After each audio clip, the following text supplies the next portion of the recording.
everyone. My name is Brandon Faulkner, and I'm an intern with Village Core. For other events like this, be sure to check out villagecore.org or check out our YouTube channel where we post meetings like this regularly if you miss one.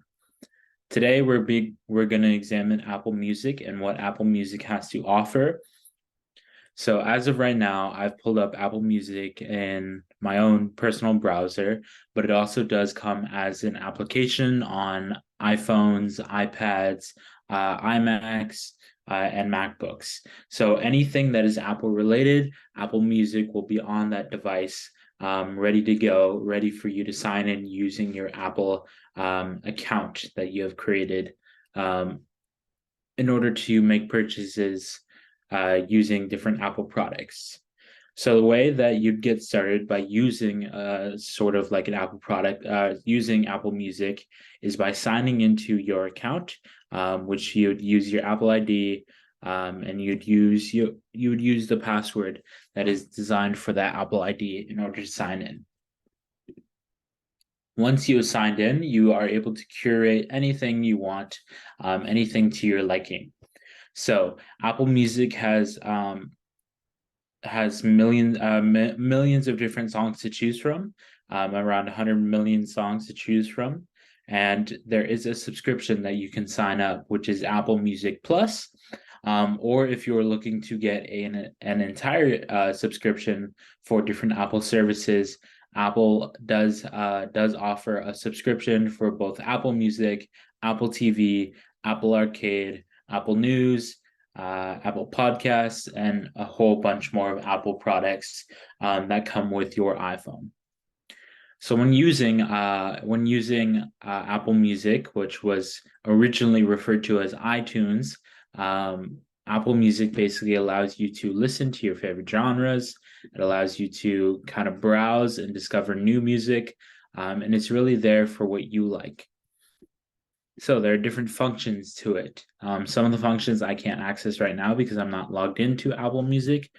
But there are functions such as Listen Now, which you can discover new music. You can look back at playlists, and Apple will also recommend you playlists based on your listening habits. So if you're somebody who's really into country, Apple Music will regularly push different country artists out to you in order to make your tastes of music more diversified. There's also the browsing function if you're looking to look for something different. If you're looking for a wide variety of music, you could look at what Apple Music recommends, new type of music. There's new music that is uploaded daily, or you can ask Siri for music that allows for brainstorming, creative focus, stress relief, and other sorts of things. Or if you're just looking to hop on the radio, you can listen to Apple Music's different kind of radios, or you could find your favorite radio show out there that will play music dependent on what you're looking for. There's also more things that are on Apple Music. There's music by mood, the new best songs, and you can also look at the global charts of different cities based on your music preference, as well as different radio shows.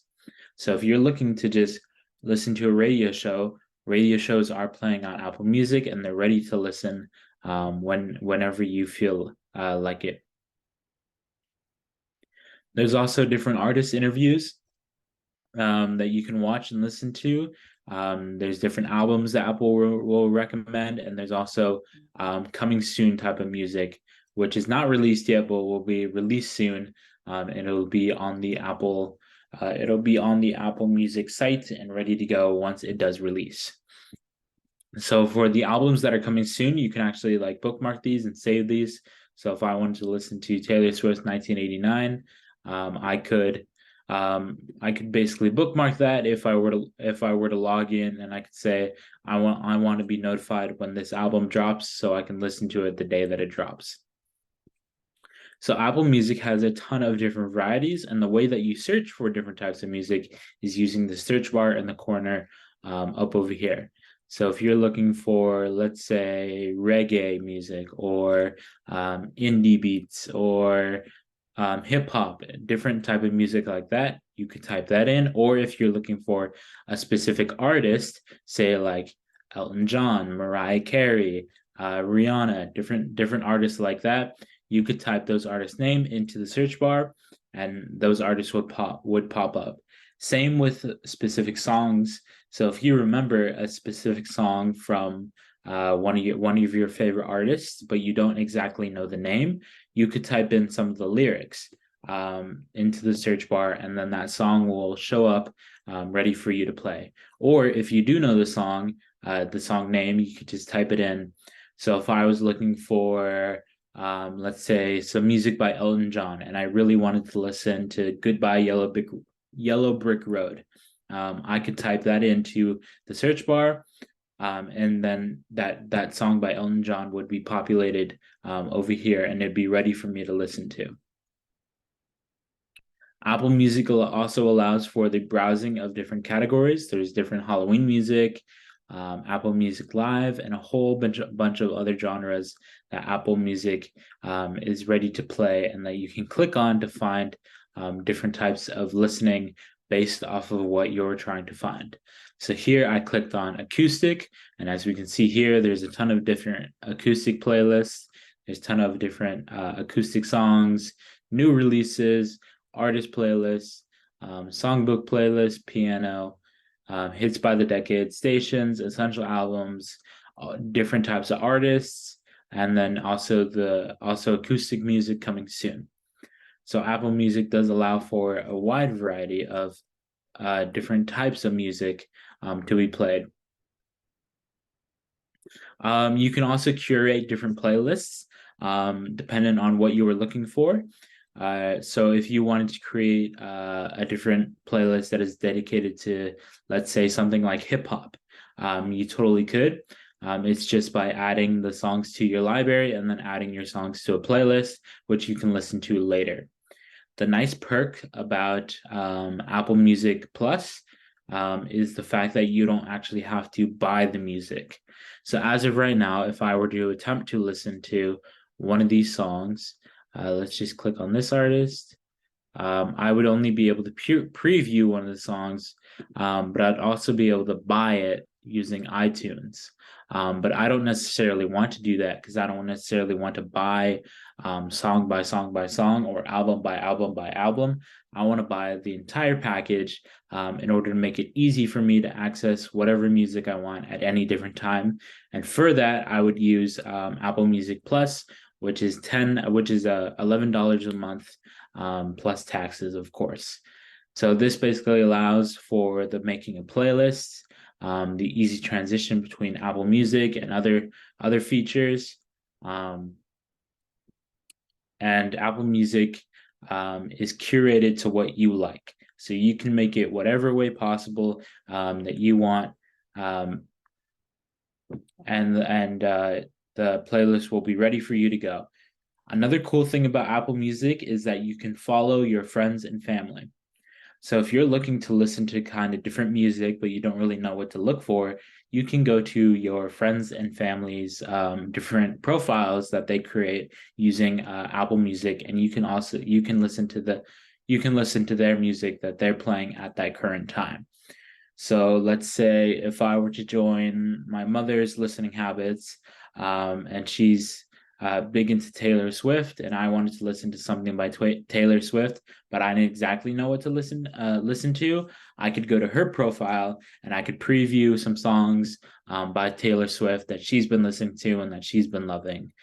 So that is a really nice feature just to kind of get to know a person better through music. So you can just add them, just follow them. They'll follow you back.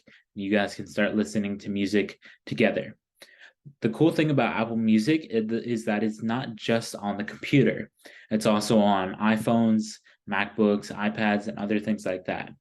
And as well, you can download the Apple Music application onto other desktop computers, like a Dell computer or something like that, that doesn't necessarily run Apple Music, but you can get Apple Music on those devices.